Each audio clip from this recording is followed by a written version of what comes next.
सर्दी का मौसम था, हर तरफ गहरी धुंध छाई हुई थी। तहज्जुद के वक्त मौलवी साहब मस्जिद की तरफ जा रहे थे। बिस्मिल्लाह पढ़कर उन्होंने मस्जिद का दरवाज़ा खोला।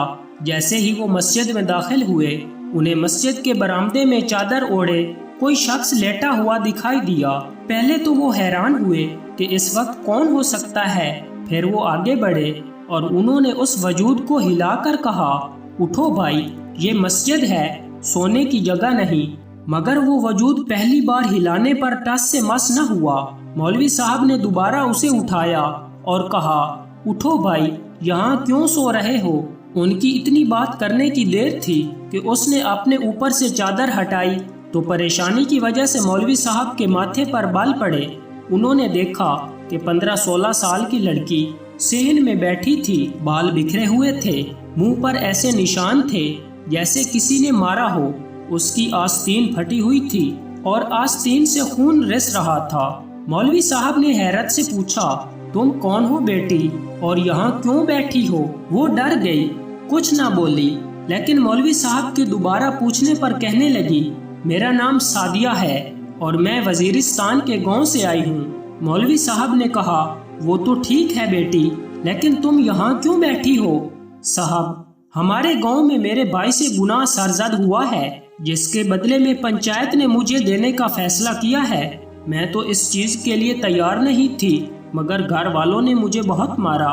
मैं ना मानी, बस किसी तरह वहां से भाग आई और मस्जिद में पनाह ले ली।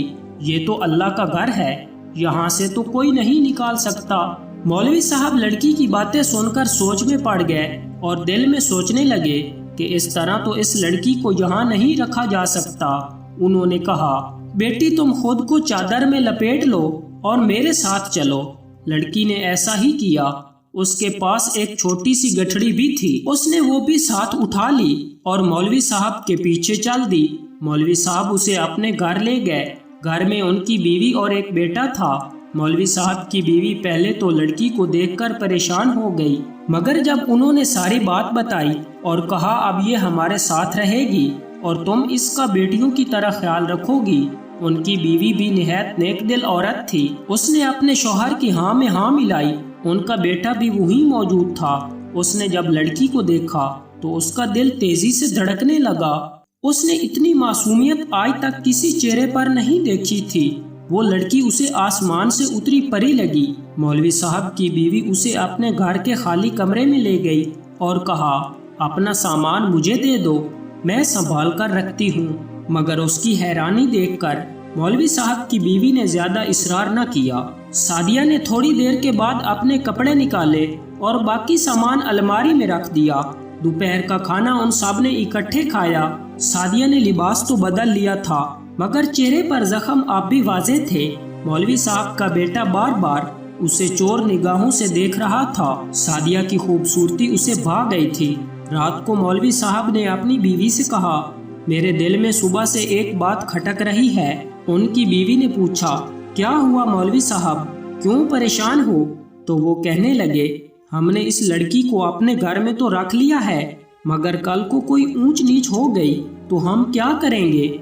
इससे बेहतर है इसका निकाह अपने बेटे से कर दें, ताकि बाद में कोई मसला ना हो। बीवी को मौलवी साहब की बात ठीक लगी, क्योंकि वो बच्ची उसे भी मासूम और प्यारी लगी थी। मगर फिर भी जमाने की हवा लगते देर नहीं लगती। मौलवी साहब ने अपने बेटे और सादिया को कमरे में बुलाया और कहा, मैं तुम दोनों से जरूरी बात करना चाहता हूँ। अल्लाह ने हर चीज का एक कानून और कायदा बनाया है। मुझे सादिया बेटी को यहाँ रखने पर कोई एतराज तो नहीं है, लेकिन हम एक ऐसे मुआशरे में रहते हैं जहाँ लोग 100 तरह की बातें बना सकते हैं। अगर तुम दोनों राजी हो तो मैं तुम दोनों का निकाह करवा देता हूँ, ताकि किसी को भी बात करने का मौका ना मिले। मौलवी साहब का बेटा ये सुनकर बहुत खुश हुआ। भला उसे क्या एतराज हो सकता था। मौलवी साहब ने सादिया से पूछा तो उसने शर्मा कर मुंह नीचे कर लिया। उसकी खामोशी को मौलवी साहब ने हाँ समझा और कहा, इंशाअल्लाह 2-4 दिन में तुम दोनों का निकाह कर दिया जाएगा। घर में शादी के हवाले से छोटी मोटी तैयारियां शुरू हो गईं। मौलवी साहब की बीवी सादिया को साथ लेकर बाजार से चंद जोड़े खरीद लाई और 2 दिन के बाद उनका निकाह कर दिया गया। निकाह खुशी से हो गया सादिया को कमरे में ले जाकर बिठा दिया गया। वो अपने साथ कमरे में सामान की छोटी सी गठड़ी भी ले गई। वो गठड़ी उसने सिरहाने के पास रख दी। सादिया के शोहर ने मुंह दिखाई में उसे खूबसूरत तोहफा दिया और उसके हुस्न की खूब तारीफ की। फिर अचानक उसकी नज़र वहाँ पड़ी गठड़ी पर पड़ी। उसने कहा, सादिया ये क्या है, जरा दिखाओ तो सही। लेकिन सादिया ने फौरन उसे अपने सीने से लगा लिया और कहा, इस गठड़ी को तुम हाथ नहीं लगा सकते और खोल कर तो बिल्कुल नहीं देख सकते।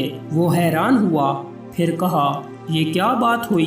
तो सादिया ने कहा, यूं समझो इसमें मेरी जान है, अगर तुमने इसे खोलने की कोशिश की तो मैं मर जाऊंगी। वो उसकी बात पर मुस्कुराया और कहा, ये कैसी बच्चों जैसी बातें कर रही हो? सादिया ने कहा, मैं सच कह रही हूँ। फिर उसने जिद शुरू कर दी और कहा, तुम कसम खाओ कि इस गठड़ी को कभी हाथ नहीं लगाओगे और ना ही इस बारे में मुझसे कोई सवाल करोगे। तो उसके शोहर को लगा कि मामला वाकई संगीन है। उसने अपनी बीवी की खुशी के लिए कसम खा ली कि कभी उसे खोलने की कोशिश नहीं करूंगा। अगली सुबह उसने सादिया को मुंह अंधेरे उठा दिया और कहा, हम अपनी जिंदगी की शुरुआत नमाज से करेंगे, आज से तुम भी नमाज पढ़ोगी। वो उसे बहुत कुछ सिखाना चाहता था, मगर सादिया दर्द का बहाना करके सो गई। दिन का आगाज होते ही कमरे का दरवाजा खुला और सामने मौलवी साहब की बीवी उन दोनों के लिए चाय लेकर खड़ी थी। बेटा माँ को देखकर शर्मिंदा हो गया और कहा, अम्मी आपको ये सब करने की क्या जरूरत थी? इतने में सादिया भी उठ गई। माँ ने कहा, कोई बात नहीं बेटा, ये मेरी बेटी है, इसका शादी के बाद पहला दिन है। नाश्ते के बाद मोहल्ले के कुछ लोग मारिया को देखने के लिए आए। ऐसे ही मसरूफियत में दिन गुजर गया और रात हो गई। अगली सुबह मौलवी साहब और उनका बेटा नमाज पढ़ने के लिए मस्जिद में चले गए और सादिया ने उठकर सब के लिए चाय बनाई। इतने में मौलवी साहब और उनका बेटा नमाज पढ़कर आ गए।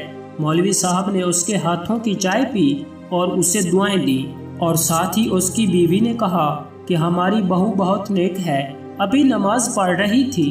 सादिया फौरन ही नाश्ता बनाने के लिए किचन में चली गई।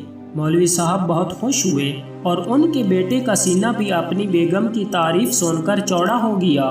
तकरीबन एक हफ्ता इसी तरह गुजर गया।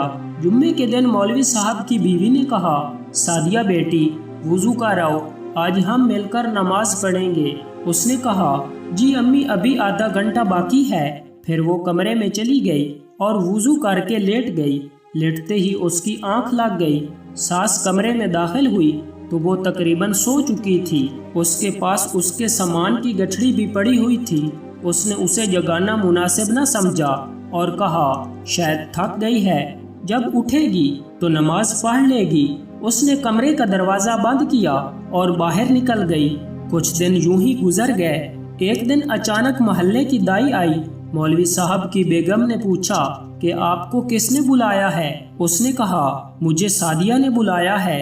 तो उसे लगा शायद सादिया उम्मीद से है, मगर दाई ने जांच की तो ऐसा कुछ नहीं था।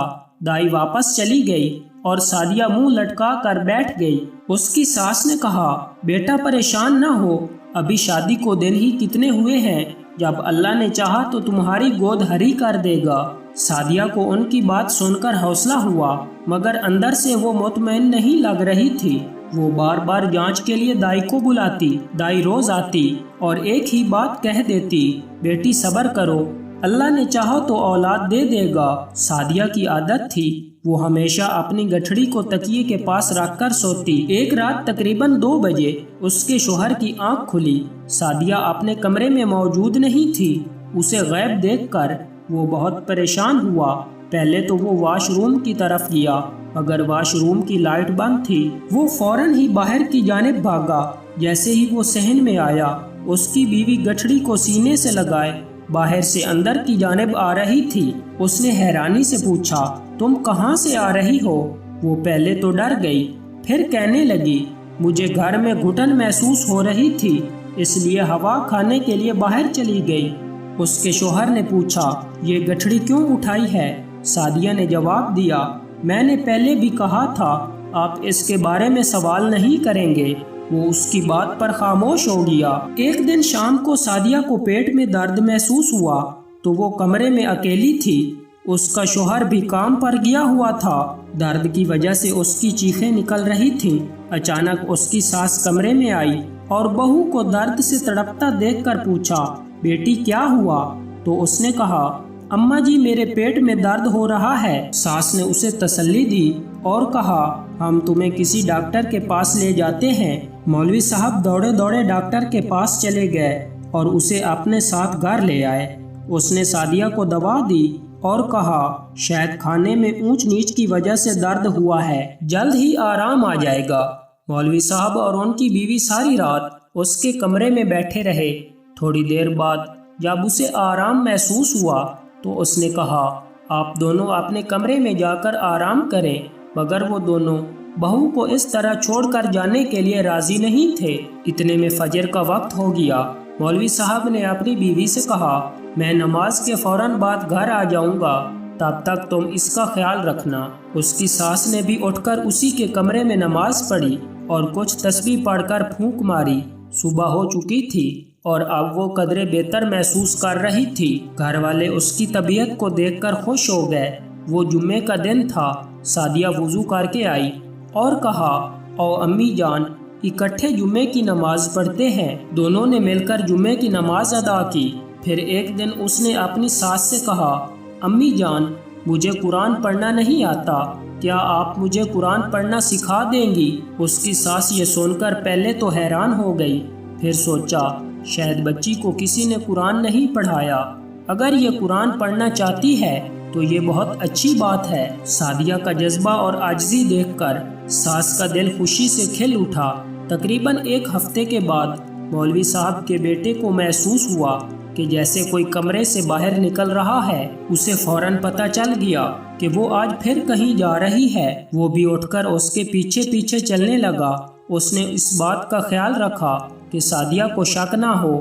اس کی بیوی کے ہاتھ میں وہی گٹھڑی تھی جسے ہاتھ لگانے سے اس نے اپنے شوہر کو منع کیا تھا۔ وہ اندھیری سڑک پر چلتی ہوئی جا رہی تھی۔ اس وقت سخت سردی تھی۔ وہ ایک ندی کے کنارے رکی اور وہ گٹھڑی کھولی۔ اس کے بعد کا منظر اس کے شوہر کے لیے ناقابل یقین تھا۔ اس کے سر پر جیسے آسمان گر گیا اور پیروں تلے سے زمین نکل گئی۔ اس کا دل چاہا کہ وہ اپنی بیوی کا گلا دبا کر اسی ندی میں بہا دے، مگر اس نے اپنے جذبات پر قابو پانا تھا۔ اس نے ایسا ہی کیا اور الٹے قدموں اپنے گھر کی جانب لوٹا اور اپنے کمرے میں آ کر بیٹھ گیا۔ اسے اپنی آنکھوں پر یقین نہیں ہو رہا تھا۔ وہ سوچ رہا تھا، کاش یہ سب جھوٹ ہو۔ وہ ابھی اس کشمکش میں بیٹھا تھا کہ اس کی بیوی کمرے میں داخل ہوئی۔ وہ اعتماد سے کمرے میں داخل ہوئی اور اپنے شوہر سے پوچھا کہ آپ کیوں جاگ رہے ہیں؟ تو اس کے شوہر نے اس کی طرف دیکھا۔ اس کی آنکھوں میں افسوس تھا، دکھ تھا یا غصہ، وہ سمجھ نہیں پا رہی تھی۔ اس کے شوہر نے کہا، میں نے سب کچھ اپنی آنکھوں سے دیکھ لیا ہے۔ یہ سن کر سعدیہ کا رنگ اڑ گیا۔ اس نے کہا، میں تمہارے پیچھے آیا تھا اور جب میں نے تمہیں گٹھڑی کھولے دیکھا تو افسوس ہوا، کاش یہ حقیقت مجھ پر پہلے آشکار ہو جاتی۔ بتاؤ کیا وہ سچ ہے جو میں نے دیکھا؟ سعدیہ اس کے پیروں میں گر گئی اور گڑ گڑا کر معافیاں مانگنے لگی۔ خدا کے لیے مجھے چھوڑنا مت، میں آپ کو سب کچھ سچ سچ بتا دوں گی۔ میرا اس دنیا میں کوئی نہیں، اگر آپ نے بھی چھوڑ دیا تو کہاں جاؤں گی؟ اس کی آنکھوں سے آنسو بہہ رہے تھے، مگر اس کے شوہر پر ان آنسوؤں کا کوئی اثر نہ ہوا۔ وہ بضد تھا کہ پہلے اسے سب کچھ بتایا جائے، ورنہ وہ اسے معاف نہیں کرے گا۔ سعدیہ اس کی دھمکی سے ڈر گئی اور سب کچھ بتانے پر راضی ہو گئی۔ وہ کہنے لگی، میرا تعلق ایک برہمن گھرانے سے تھا، مگر میں ایک مسلمان کی محبت میں گرفتار ہو گئی۔